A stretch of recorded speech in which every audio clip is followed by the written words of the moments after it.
di Pagi-Pagi Talk Show.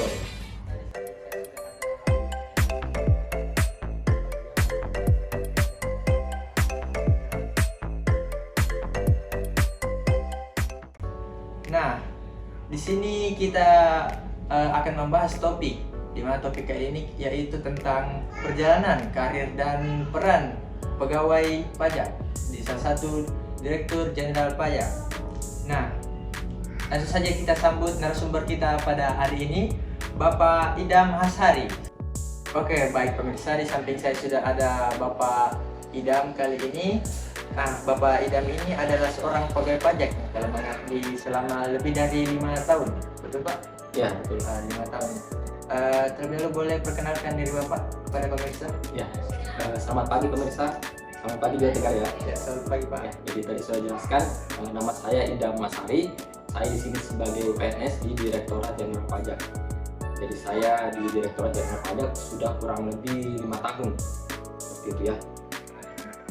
Sudah cukup lama ya Pak ya? Ya, sudah cukup lama. Oke.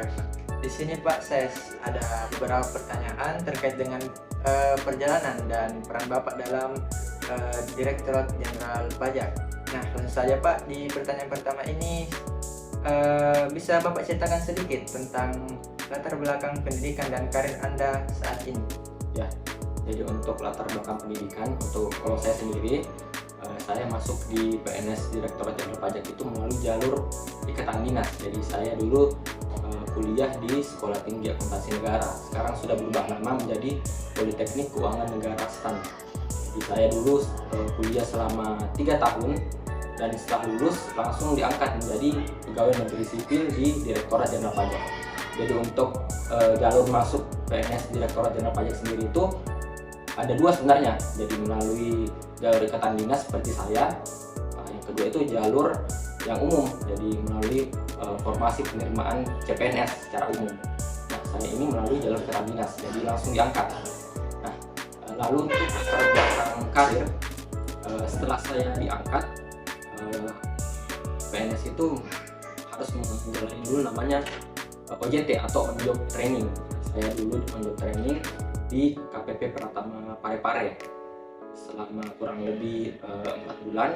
Setelah itu kita sudah masih statusnya masih CPNS, saya ditempatkan di Ternate.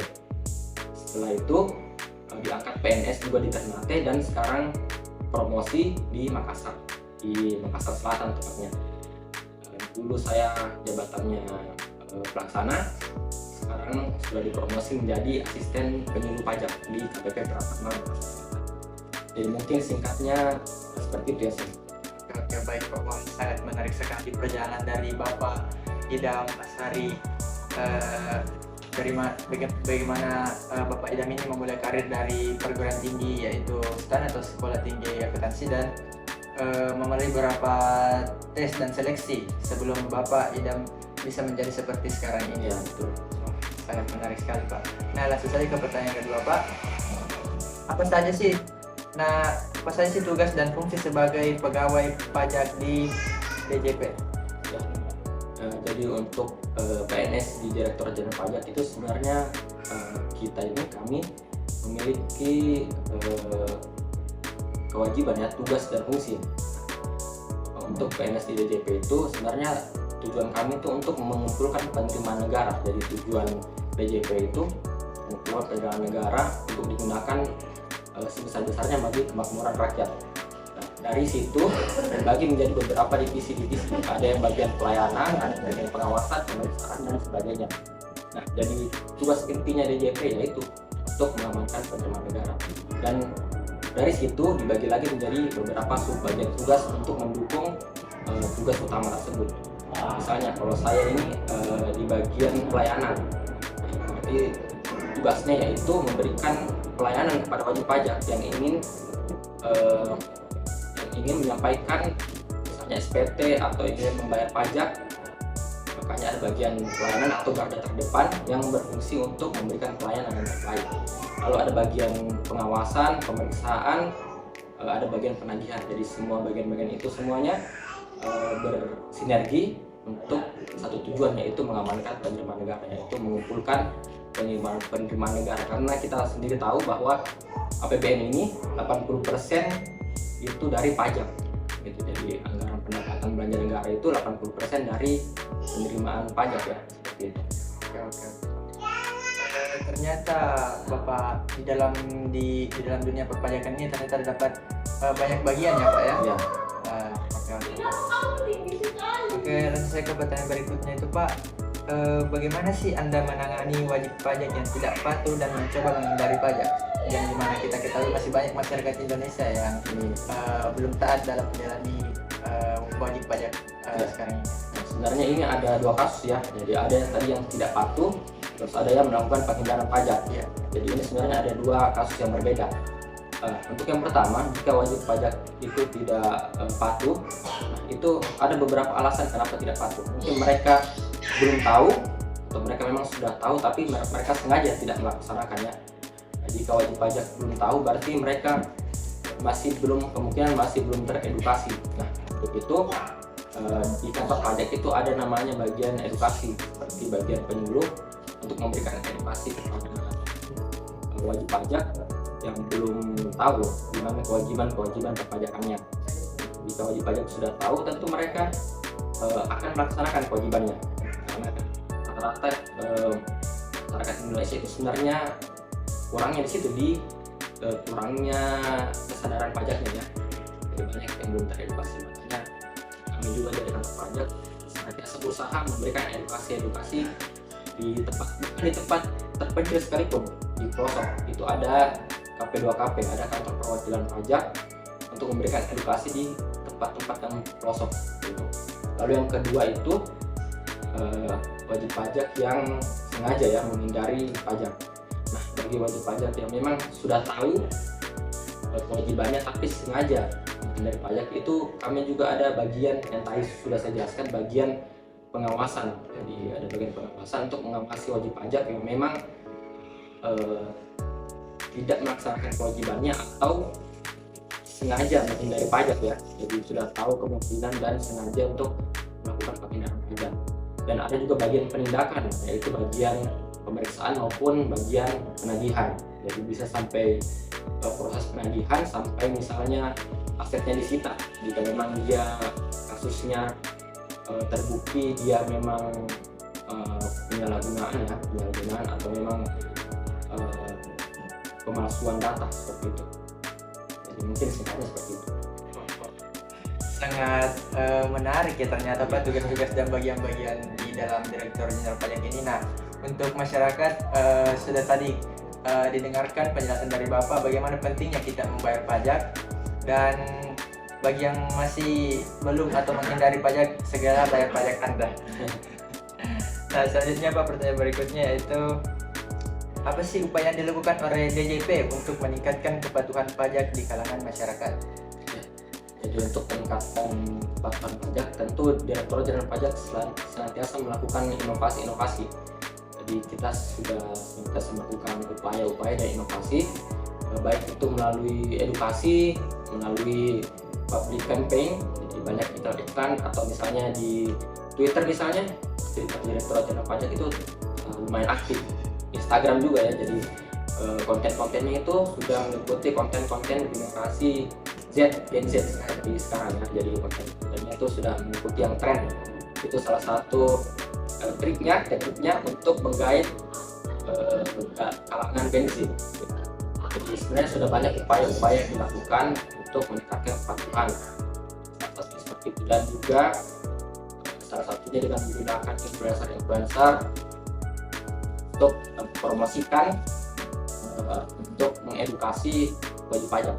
Jadi sudah banyak sebenarnya upaya-upaya yang kita lakukan untuk reach out, mencapai masyarakat seperti itu. Dan memang untuk pajak memang kan sebenarnya dasarnya kan pajak itu bukan pelajaran yang umum ya. Jadi memang kan tidak diajarkan di SMP, SD, SMA ya, di sekolah dasar ya, di pendidikan dasar. Nah, oleh karena itu memang kita sadarlah bahwa tidak semua masyarakat bisa langsung paham. Jadi memang ya inilah tantangan yang dihadapi oleh Direktorat Jenderal Pajak. Oke, baik. Tadi Bapak sudah jelaskan tentang bagaimana cara Bapak mengedukasi dengan memanfaatkan media sosial, di mana media digital ini sangat berperan penting ya Pak untuk generasi sekarang, karena media digital ini di mana-mana orang menyampaikan sesuatu informasi. Nah, terkait dengan apa yang ingin disampaikan. Oke Pak, langsung saja ke pertanyaan berikutnya. Menurut Anda, apa dampak terbesar dari kepatuhan pajak terhadap pembangunan negara sendiri? Jadi dengan meningkatnya kepatuhan pajak, tentu otomatis meningkatkan penerimaan negara ya. Jadi itu sebenarnya sejalan ya, di garis lurus. Jika tingkat kepatuhan masyarakat Indonesia semakin meningkat, misalnya kepatuhan penyampaian SPT maupun kepatuhan pembayaran pajaknya, itu tentu akan meningkatkan kesadaran pajak dan ujungnya kan meningkatkan penerimaan negara. Ujungnya apa? Itu akan meningkatkan penerimaan negara terhadap APBN. Jadi APBN kita tentu akan semakin sehat, semakin meningkat. Nah, bagi kita apa? Jika penerimaan pajak selalu tercapai, otomatis kan penerimaan pajak itu kan masuk ke APBN. Nah, otomatis kan digunakan untuk pos-pos. Jadi sudah dibagi pos-posnya, misalnya untuk pembangunan, untuk kesehatan, untuk pendidikan gitu. Jadi tentu berpengaruh pada tingkat pembangunan ataupun misalnya pendidikan atau kesehatan ya. Jadi negara dapat menyalurkan anggaran-anggaran tersebut untuk meningkatkan infrastruktur, misalnya ada jalan rusak diperbaiki gitu, atau misalnya layanan kesehatan, peningkatan layanan kesehatan, atau misalnya pendidikan gitu, misalnya biaya pendidikan lebih murah dan sebagainya ya gitu. Jadi karena memang pajak ini sebenarnya sangat pentingnya bagi kita, karena itu 80% APBN kita.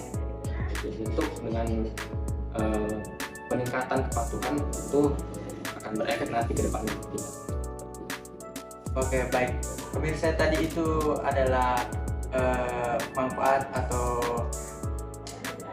saran dari Bapak yang sangat menginspiratif bagi masyarakat. Semoga apa yang Bapak sampaikan bisa membuat masyarakat lebih patuh dan taat terhadap wajib pajak.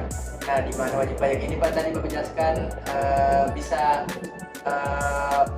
berguna untuk pembangunan dan infrastruktur dan lain-lain ya Pak ya, dan untuk menambah penerimaan negara tentunya.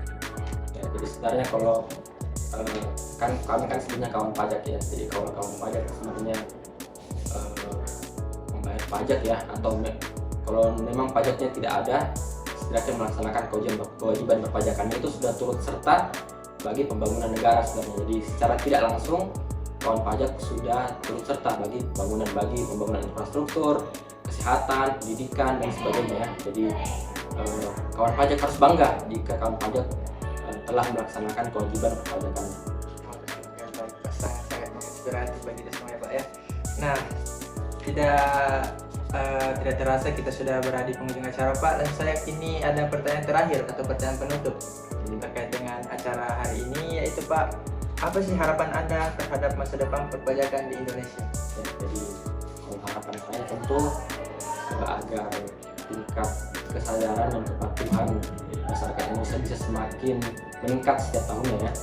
Dengan peningkatan tersebut tentu dapat mengamankan penerimaan negara kita ya, yang setiap tahun semakin meningkat. Di penerimaan negara setiap tahun itu meningkat terus dari tahun sebelumnya. Tentu harus diiringi dengan peningkatan kepatuhan maupun peningkatan kesadaran dari wajib pajak. Nah, selain itu, tentunya bagi wajib pajak juga agar jangan langsung takut lah dengan dengar kata pajak, langsung takut, langsung pikir harus bayar pajak, karena sebenarnya pada dasarnya tidak semuanya wajib pajak bayar pajak, tapi tetap harus melaksanakan kewajiban perpajakan, karena sekarang kan sudah ada batasannya. Jadi kenalilah lebih dulu pajak itu. Jadi misalnya ada edukasi atau pengen bertanya, silahkan ke kantor pajak, tidak perlu takut, nanti akan dibimbing, akan diarahkan, karena kami semua sudah sesuai aturan. Jadi sudah tidak ada lagi yang namanya permainan seperti itu, sudah sesuai aturan yang berlaku. Nanti bisa jika ada merasa kewajiban pajak yang belum dilaksanakan, silakan bisa konsultasi di kantor pajak, tidak perlu takut, pasti akan dibantu lah dan tidak dipungut biaya seperti itu. Ya, itu saja. Oke Pak. Baik pemirsa, itulah tadi sedikit wawasan ataupun edukasi dari Bapak Idam Ashari yang sangat bermanfaat bagi kita semua, agar pemirsa-pemirsa yang menonton kali ini bisa patuh atau sadar terkait dengan wajib pajak. Nah, terima kasih banyak Pak Idam atas waktunya dan ceritanya yang sangat inspiratif kali ini. Semoga apa yang Bapak sampaikan bisa menjadi motivasi bagi kita semua dan bisa meningkatkan kepatuhan masyarakat terhadap bayar pajak. Oke Pak, terima kasih atas kesempatannya kali ini. Baik pemirsa, demikian tadi perbincangan kita dengan Bapak Idam Ashari tentang perjalanan karir dan peran pegawai pajak. Semoga dapat memberikan wawasan dan inspirasi bagi pemirsa semua, dan jangan lupa selalu patuh dan tepat waktu dalam membayar pajak. Saya selaku host kali ini pamit undur diri dan selamat pagi.